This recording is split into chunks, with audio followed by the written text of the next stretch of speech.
The American backyard has always been a stage for beauty, but hidden beneath the surface of seemingly innocent greenery lies a history of profound danger.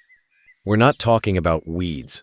We're talking about plants so disruptive, so toxic, or so chemically potent that the government stepped in and permanently outlawed them. From flowers that could stop your heart to roots that could destroy your home. These are the 15 forbidden crops America had to ban. The opium poppy, the flower that knew too much. Before American yards were strictly policed, some grew an ornamental so gorgeous it seemed a simple mistake. A delicate, silken flower whose dried pods hid a secret that could shatter lives and rewrite laws. The opium poppy is one of the most striking flowers ever placed in a garden, with soft petals in shades of pink, white, or purple. To many, it looked like nothing more than a graceful border bloom, and the dried seeds were even routinely sprinkled on pastries and bread.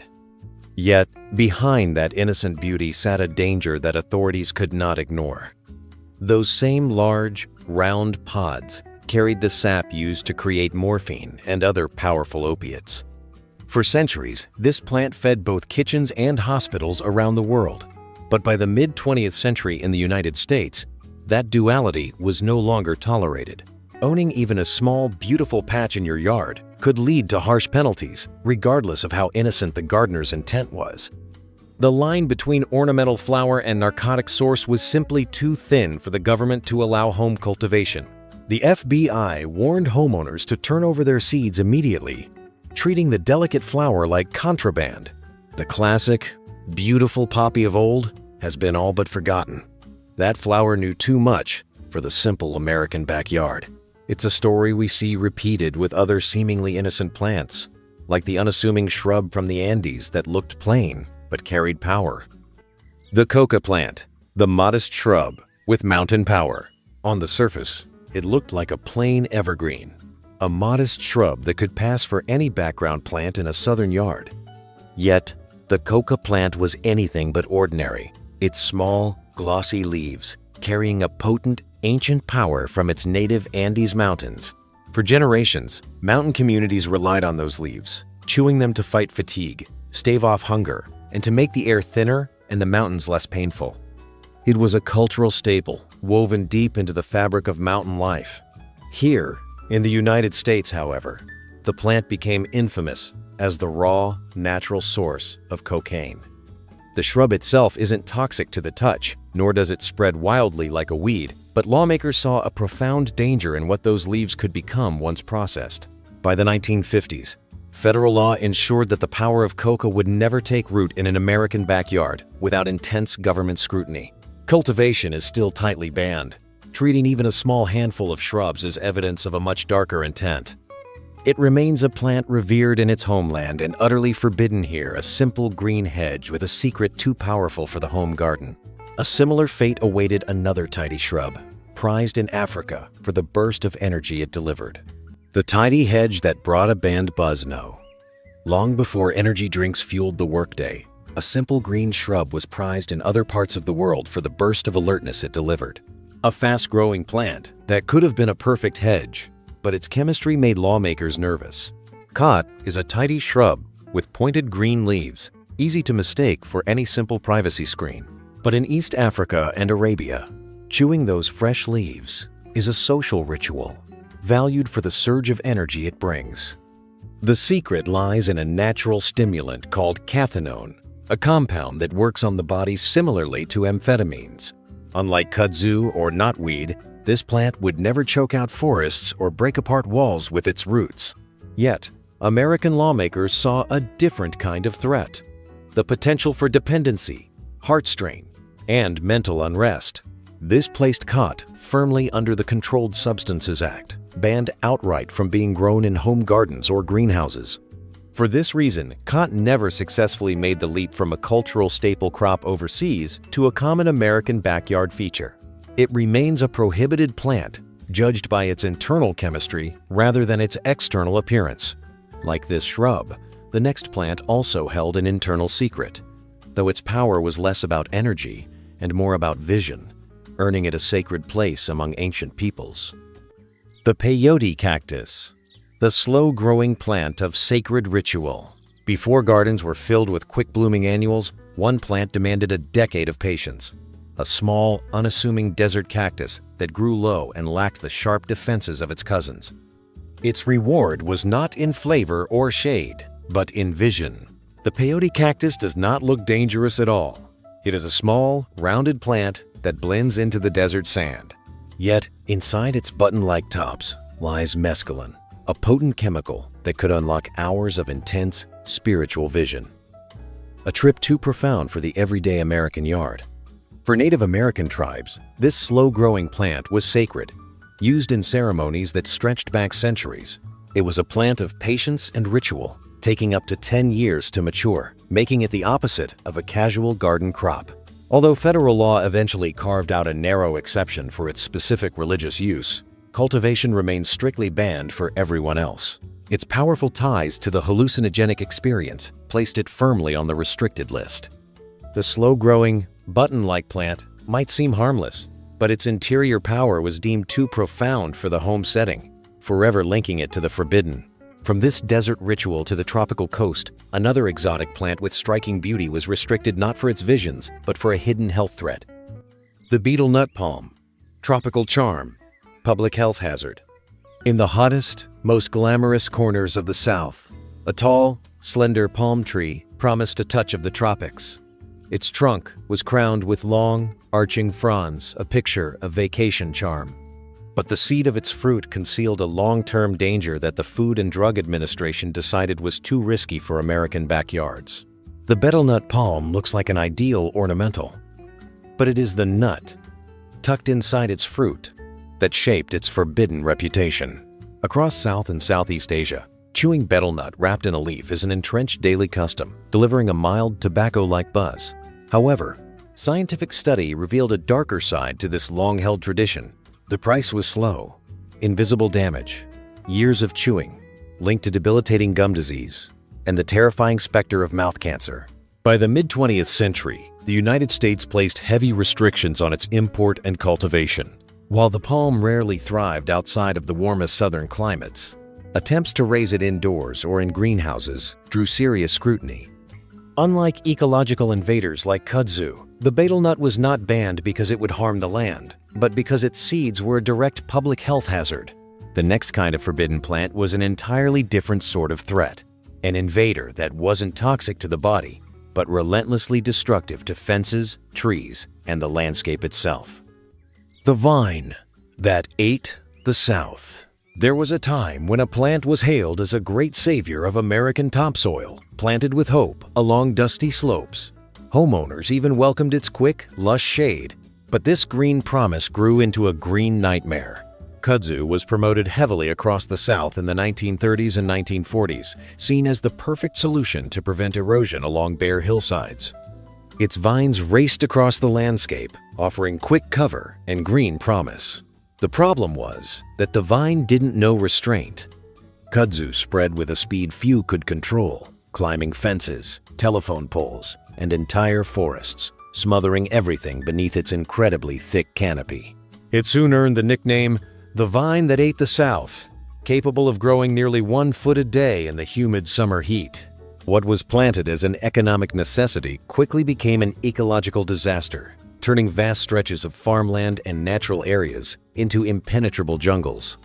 The United States Department of Agriculture eventually labeled the plant a noxious weed and outlawed its intentional planting in many states. This was the moment the dream of fast, easy ground cover vanished, replaced by the grim reality of a relentless, beautiful invader. While kudzu destroyed the landscape above ground, another ornamental was quietly cracking foundations and lifting driveways from below. The ornamental that broke concrete. Grandparents once planted this near the porch, admiring its tall, bamboo-like stalks and lush leaves that offered a quick privacy screen. It seemed like the perfect, fast-growing friend, until its root system became a structural menace. At first, Japanese knotweed seemed like the ideal ornamental. Its fast growth and dense greenery offered easy privacy and a lush look for bare yards. Homeowners appreciated the quick visual impact, admiring its ability to thrive where other plants struggled. But soon came the nightmare. The plant sent aggressive wood-like roots, known as rhizomes, deep underground and far out beneath the lawn. They cracked through concrete patios, lifted driveways, and even began breaching home foundations. Once established, the plant was nearly impossible to kill, returning stronger and faster with every attempt at removal. By the late 1950s, city officials and homeowners realized they weren't dealing with a simple ornamental. They were facing a structural threat that could cost tens of thousands of dollars to remediate. A plant with a root system so stubborn it could literally devalue a home. Laws were quickly passed to ban its sale and transport, treating it as an invasive menace.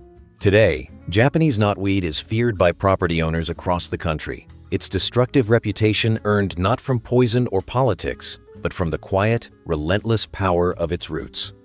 Yet, some plants achieved infamy not by destroying property, but by secretly poisoning the very air and earth around them. The Devil's Trumpet, under the moonlight. Before chemical warnings were stamped on everything, one flower lured gardeners with its large, trumpet-shaped bloom that seemed to glow magically under the night sky. Its beauty was intoxicating, but every part of it held a terrifying secret. Datura grows like a weed, tempting home gardeners who admired its showy, exotic appearance, particularly how it bloomed intensely as the sun went down. Known by sinister nicknames like Devil's Trumpet, the plant hides potent alkaloids in every part of its structure. Just a few seeds swallowed can bring on terrifying hallucinations, seizures, or even death. It was a beautiful lure, and it almost always claimed the curious. In the 19th and early 20th centuries, stories of accidental poisoning spread through rural America, especially among children curious about its unusual seed pods. By the 1950s, the warnings grew sharper, and many towns moved to ban its cultivation. Datura earned its dark place in garden folklore as a mystical, yet deadly fixture. Today, it is largely treated as a forbidden plant, simply too dangerous for casual gardens to harbor. Its night-blooming flowers once lured the unwary into a peril that was invisible until it was far too late. The danger of this plant was hidden, but the next hazardous ornamental wore its danger on its sleeve, towering over the garden with a sap that burned skin when touched by the sun. Giant hogweed, the towering stalk that burned the unwary. In the mid-century garden, if you wanted to impress your neighbors, you grew something huge, a towering plant that reached up to 15 feet high with massive white flower heads. But this spectacle held a hidden cost, a poisonous sap activated by the sun. Few plants looked as commanding as giant hogweed. It was grown for its awe-inspiring size, which completely dominated garden borders. Hidden inside the stalks and leaves, however, was a danger few expected. If its sap came into contact with skin, and that skin was then exposed to sunlight, it caused painful burns, hideous blisters, and scars that could last for years. Children brushing past it during play often ended up in hospitals with agonizing injuries. By the end of the 1950s, authorities declared hogweed a profound public hazard. Communities were ordered to dig it out by the roots, and frantic warnings were spread, advising everyone never to touch the plant, even when dead. It was a beautiful giant, but one that was physically dangerous to have near any home or park. Like hogweed, the next plant on our list also resembled an innocuous garden herb, but its poison was even more stealthy and far more lethal.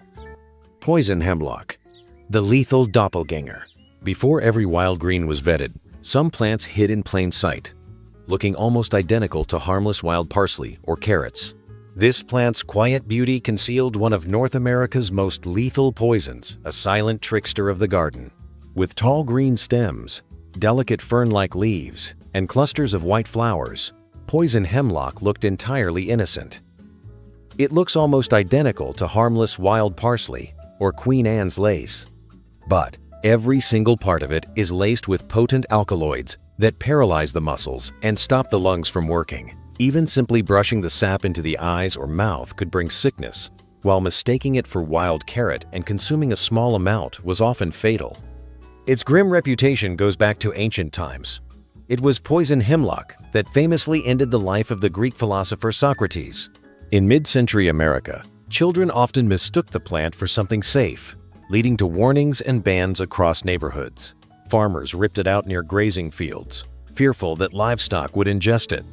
It was treated as a garden outlaw, feared not for spreading wild like kudzu, but for its silent, lethal trick of resemblance to food. It was a quiet killer, much like another favorite ornamental that was planted for its beauty, but contained a heart-stopping secret in its bright leaves. The toxic jewel of the mid-century yard. For a time, it was the perfect suburban shrub, tough, evergreen, and covered in bright pink, white, or red blooms.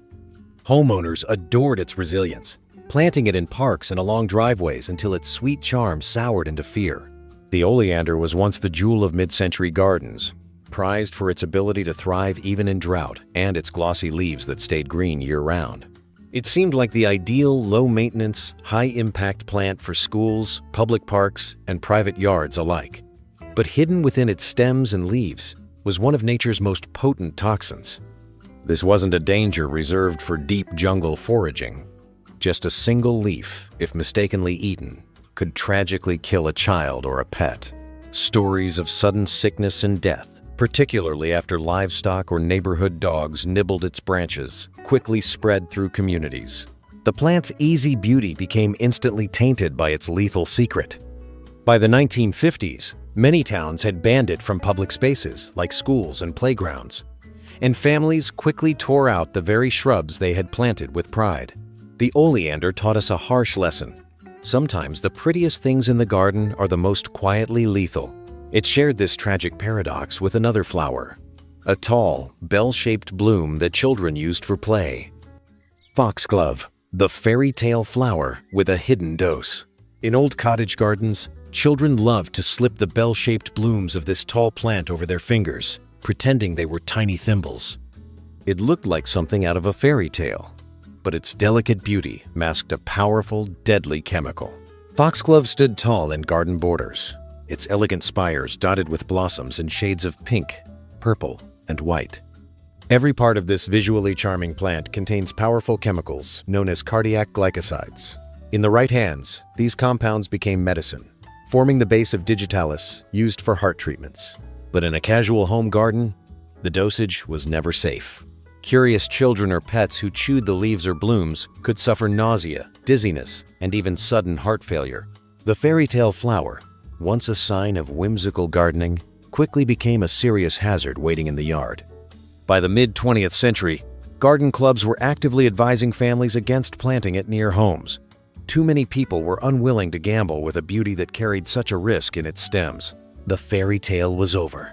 This was simply a dose of poison, waiting for the wrong moment. Families pulled them up for good, removing the beautiful spire that was simply too potent for play.